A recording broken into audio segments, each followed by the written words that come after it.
Mutfağımdan herkese merhaba arkadaşlar. Bugün sizlerle beraber puf puf, yumuşacık, çok kabaran ve hiçbir şekilde yağ çekmeyen bir pişi tarifim olacak. Özellikle böyle tüm ev halkının evde olmuş olduğu hafta sonunda kahvaltıya kesinlikle denemenizi tavsiye ederim. Özellikle çocuklar bu lezzete bayılıyor.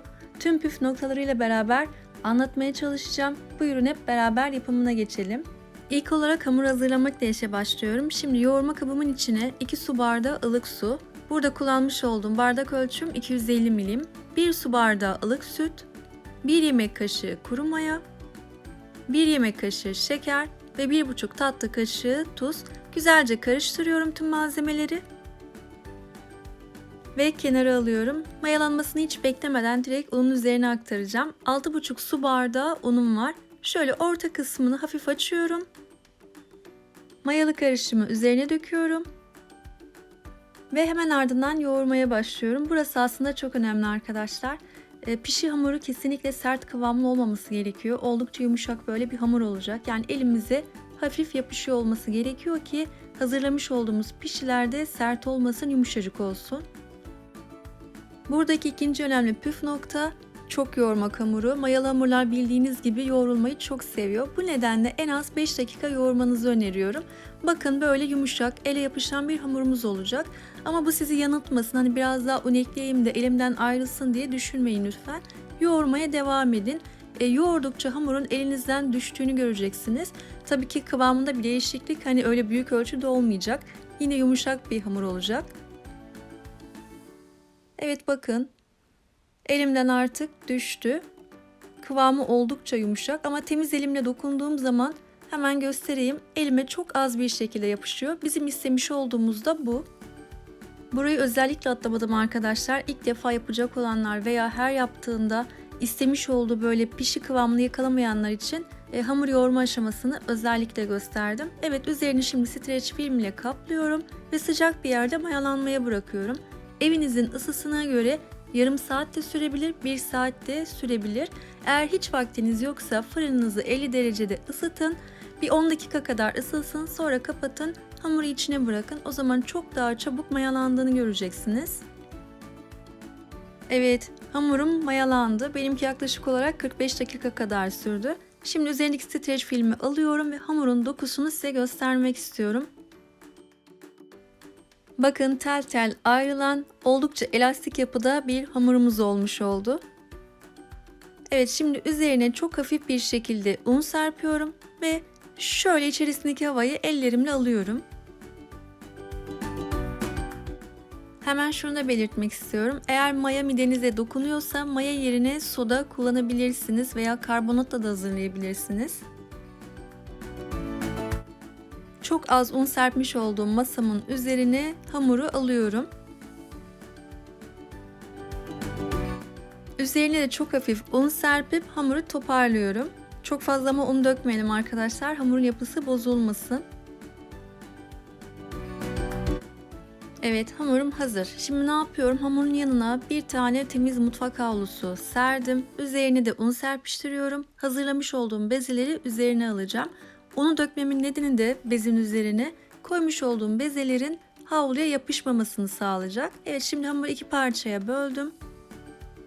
Ve hemen ardından hamur kartı ile bezeleri ayıracağım. Ben mandalina büyüklüğünde bezeleri ayırdım ama isterseniz daha küçük veya daha büyük bezeler yapabilirsiniz.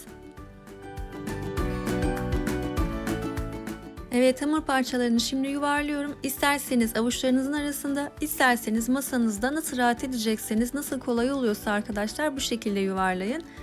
Unlamış olduğum mutfak bezinin üzerine biraz aralıklı olacak şekilde yerleştiriyorum. Bir de dikkat ederseniz elimi arada böyle una buluyorum. Çünkü hamur yumuşak olduğu için bezelerken ister istemez elime yapışıyor ve yuvarlayamıyorum çok rahat bir şekilde.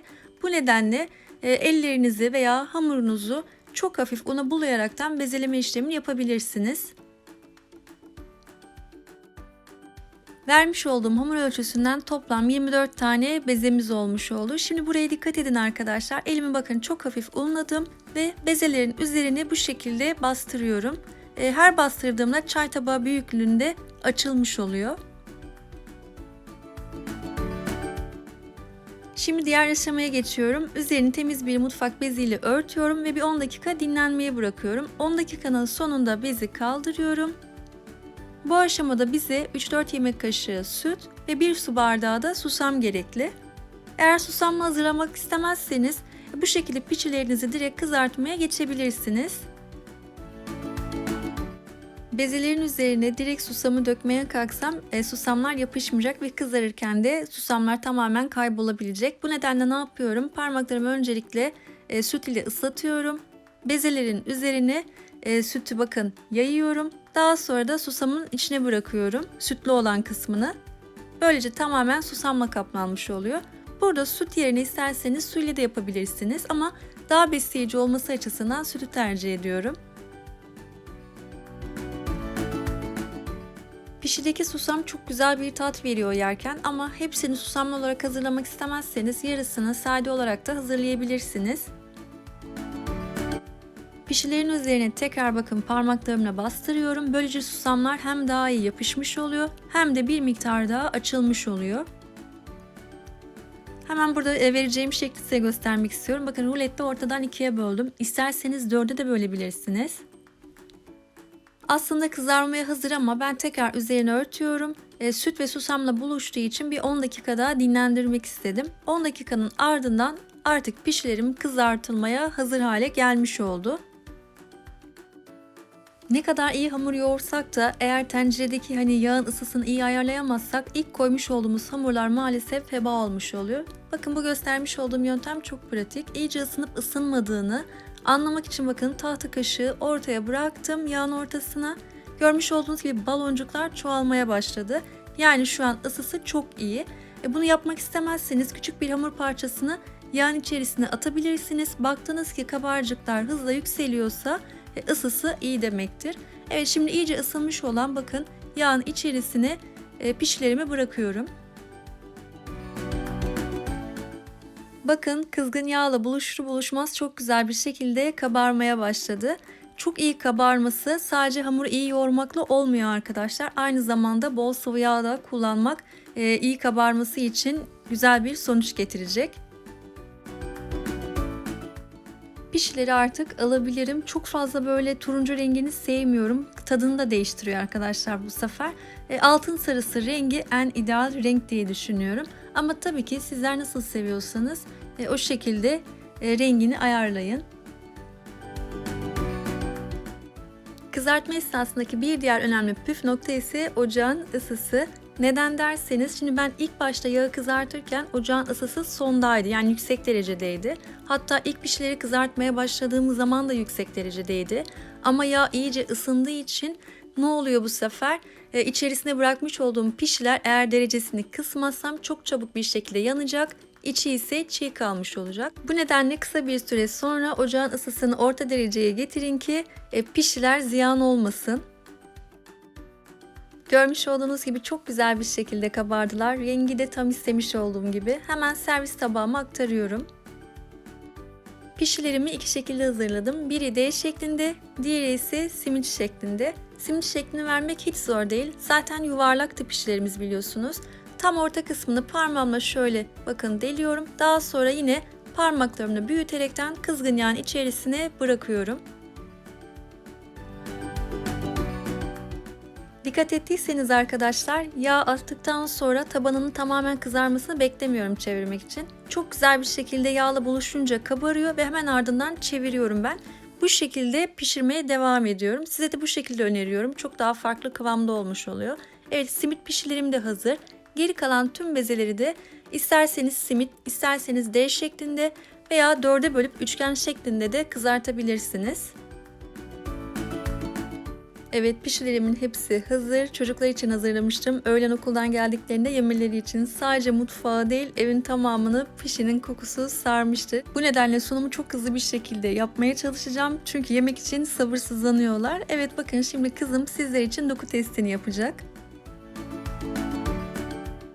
Yumuşacık, puf puf pamuk gibi oldu. Ne kadar çok böyle parmaklarınızla esseniz de yeniden eski formasını çok rahat bir şekilde alıyor. Hemen iç dokusunu da göstermek istiyorum sizlere. Bu pişinin en güzel yanı hiçbir şekilde yağ çekmemesi. Bu nedenle yaz olsun, kış olsun Çok rahat bir şekilde hazırlayıp tüketebilirsiniz. İnanın hiçbir şekilde yağ çekmiyor.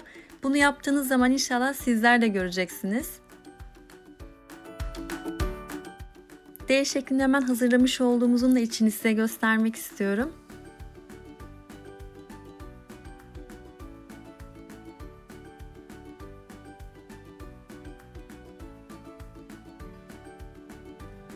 İçini peynir, zeytin, domatesle doldurup sandviç gibi de yiyebiliyorsunuz. İnanın ertesi güne hiçbir şey kalmadı. Aynı gün yapmış olduğum gibi tükendi, bitti bile. Evet, deneyecek olanlara şimdiden kolay gelsin, afiyet olsun. Eğer tarifimi denerseniz, sonucunu da bana bildirirseniz, aynı zamanda resimleme imkanınız olursa burada paylaşmaktan mutluluk duyarım. Videomun sonuna geldik. Umarım keyifli bir seyir olmuştur. Tüm püf noktalarıyla beraber anlatmaya çalıştım. Varsa yapmamı istediğiniz bir tarif yorum kısmına yazarsanız en kısa zamanda hazırlayıp sizlerle paylaşmaktan mutluluk duyarım. Bir diğer tarifimde görüşmek üzere. Hoşça kalın, sevgiyle kalın.